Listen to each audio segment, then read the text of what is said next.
जहां पर मुद्दे होते हैं उन मुद्दों पर नहीं जाया जाता, यानी कि चॉइस ऑफ टॉपिक्स भी जो है वो विपक्ष के साथ देखा जा रहा है। देखिए, विपक्ष का हर मुद्दा राजनीति से जुड़ा है। आप सदन की बात कर रहे हैं, सदन में आपने देखा 4 दिनों में 5 दिनों में 10-10 मिनट काम हो रहे हैं, करोड़ों रुपए वहां जाए हो रहे हैं आम इंसान के, लेकिन वहां विपक्ष ये नहीं कहता है कि सरकार के साथ बैठकर बातचीत होगी, जो चर्चा होगी देश की समस्याओं, मुद्दों, आम लोगों की समस्याओं पर बात होगी, कानून बनाने पर बात होगी, लेकिन वहां राजनीति करने से बात नहीं आता। ठीक वैसा ही संभल में भी हो रहा है। संभल में पता है इन लोगों को कि जो स्थिति है यहां पर, जो मुस्लिम वोट बैंक है उनकी संख्या सबसे ज्यादा है, तो ये उनको अपने पाले में करने की कोशिश है और ये सियासत करने की पूरी तैयारी है। कांग्रेस का एक धड़ा जो है पूरी तरह से वहां राहुल गांधी के फेवर में है, राहुल गांधी के लिए बयानबाजी भी कर रहा है। लगातार ये कहा जा रहा है कि राहुल गांधी को प्रशासन वहां जाने से रोकना चाहती है, सरकार को छिपाना चाहती है।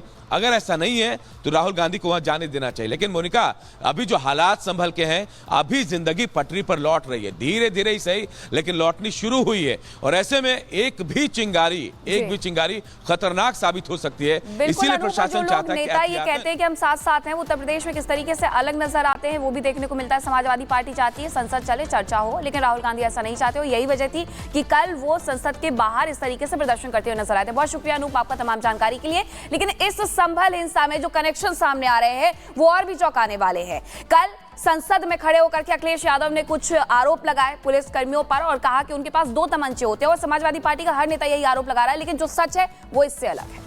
बिल्कुल सच इससे परे है, लेकिन जो कनेक्शन निकल कर सामने आया वो किस तरीके से पाकिस्तान से जुड़ा हुआ है, और ये पाकिस्तान कनेक्शन संभल को लेकर क्या कुछ कहता है, इस रिपोर्ट के जरिए समझिए।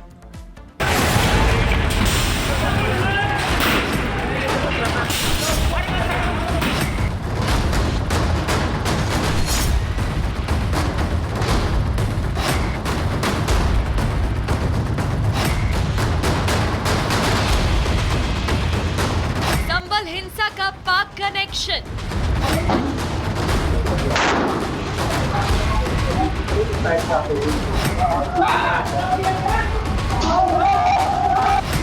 एसआईटी जांच में 9 mm का खोखा मिला।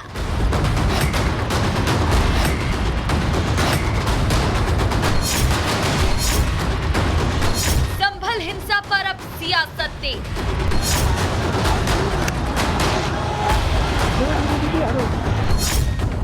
संभल हिंसा को लेकर संसद में हंगामा हो रहा है। हिंसा को लेकर विपक्ष मुद्दा बनाना चाहता है, लेकिन संभल में जब से पाकिस्तान ऑर्डिनेंस फैक्ट्री का कारतूस मिला है, विपक्ष की जुबान पर ताला लग गया है। इस मुद्दे पर कोई कुछ भी बोलने को तैयार नहीं है। ऐसे में हकीकत क्या है वो संभल के अधिकारी बयां कर रहे हैं।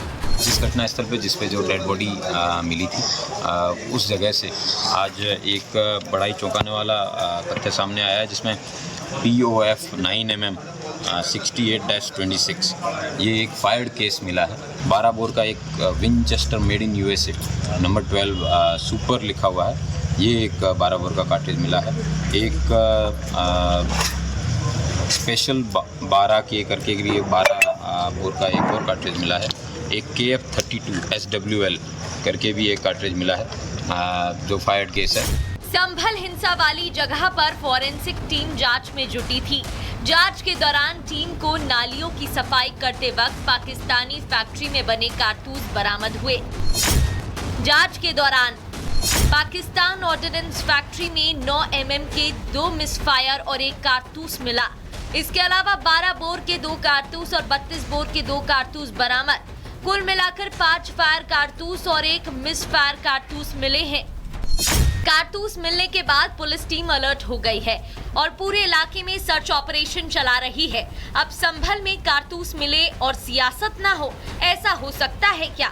संभल में कारतूस मिलना जैसे बीजेपी को विपक्ष पर हमले का मौका मिल गया हो और फिर बीजेपी ने विपक्ष पर देशद्रोहियों का साथ देने का आरोप लगाया। संभल में फॉरेंसिक टीम को कुछ कारतूस ऐसे मिले हैं जो पाकिस्तानी आर्मी द्वारा मेड है, यानी भारत के भीतर गृह युद्ध छेड़ने के लिए, जंग छेड़ने के लिए साजो सामान तक कुछ लोगों ने तैयार करके रखा है, और इनके लिए कैसे वकालत करने का काम आज विपक्ष के तमाम नेता कर रहे हैं। ये वो लोगों के साथ खड़े हैं जो पाकिस्तान के असलहों के साथ हिंदुस्तान की पुलिस पर फायर झोंकने से बाज नहीं आ रहे। ऐसे लोगों के खिलाफ आतंक निरोधी कानूनों के तहत कठोरता से कार्रवाई करने की आवश्यकता है। ये देशद्रोही लोग हैं, इनके प्रति किसी प्रकार की उदारता नहीं हो सकती। आरोप प्रत्यारोप सियासत में चलती रहती है, लेकिन संभल हिंसा की हकीकत क्या है ये जांच टीम ही बता सकती है, क्योंकि सियासतदान अपने अपने वोट बैंक के हिसाब से नैरेटिव सेट करती है। ऐसे में लोगों को किसी के बहकावे में आना नहीं चाहिए, ना ही कोई अफवाह पर भरोसा करना चाहिए। Bureau report, Republic Bharat. और चलिए बात अब महाराष्ट्र की करते हैं, क्योंकि महाराष्ट्र में हो सकता है कि आज महाराष्ट्र का मुख्यमंत्री कौन होगा इसका पता लग जाए, क्योंकि ऑब्जर्वर्स महाराष्ट्र पहुंच चुके हैं, मुंबई पहुंच चुके हैं। निर्मला सीतारमण वित्त मंत्री मुंबई पहुंच चुकी हैं, और ऐसे में आज विधायक दल की जब मीटिंग होगी तो उसमें नाम का ऐलान उसके बाद मीनाक्षी उम्मीद है कि हो सकता है।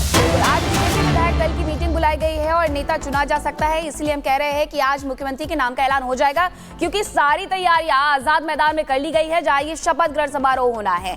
महाराष्ट्र से जुड़ी हुई ये बड़ी जानकारी आपको दे रहे हैं, जहां निर्मला सीतारमण मुंबई पहुंच चुकी है, बीजेपी की ओर से पर्यवेक्षक नियुक्त की गई है। महाराष्ट्र में सीएम के नाम का ऐलान आज संभव है। बीजेपी विधायकों की आज क्योंकि बैठक होनी है, और ऐसे में माना यह जा रहा है कि बीजेपी विधायक दल का नेता आज ही चुन लिया जाएगा और आज ही महायुति की बैठक भी होनी है। तो आज पूरे ये कयास है कि कहीं ना कहीं निकल करके नाम सामने आ जाएगा कि महाराष्ट्र का किंग कौन, महाराष्ट्र का मुख्यमंत्री कौन। एक लंबे समय से मीटिंग का दौर चल रहा है, मंथन का दौर चल रहा है, लेकिन आखिरकार महाराष्ट्र की कमान किसे मिलती है, इस पर सभी की नजर रहने वाली है। तस्वीरें आपको दिखा रहे हैं, जहां निर्मला सीतारमण मुंबई पहुंच चुकी हैं। तो देखिए तस्वीरें आप देख रहे हैं, ये तस्वीरें आपके सामने। निर्मला सीतारमण मुंबई पहुंच चुकी हैं और आज विधायक दल की मीटिंग होगी, और उम्मीद जताई जा रही है कि पूरे 10 दिन के बाद जो ओहापोह की स्थिति थी महाराष्ट्र में, वो अब जाकर खत्म होगी और महाराष्ट्र की कुर्सी का ताज किसके सर सजेगा मीनाक्षी, वो आज खुलासा होगा। बिल्कुल, क्योंकि सारी तैयारियां पूरी हो चुकी है, बस सस्पेंस नाम पर था कि आखिरकार किसे बनाया जाएगा महाराष्ट्र का मुख्यमंत्री। आजाद मैदान सज कर तैयार है, इंतजार मुख्यमंत्री के शपथ का।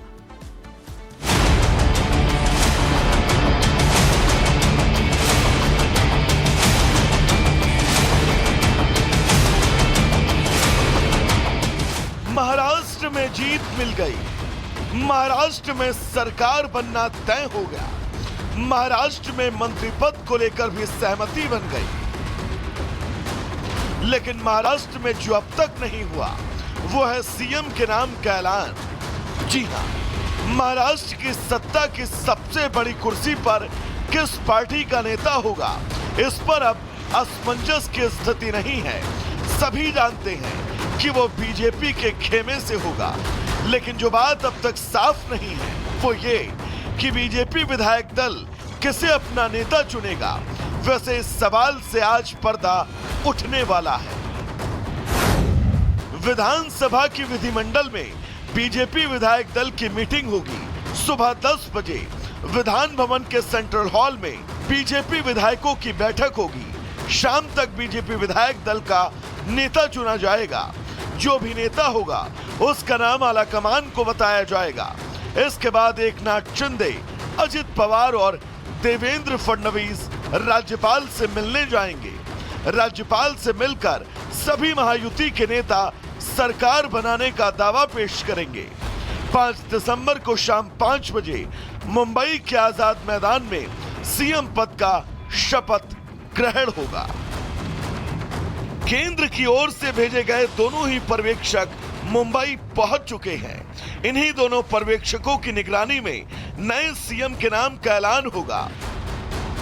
हालांकि महाराष्ट्र में कई सारी चीजें पहले से ही तय हैं।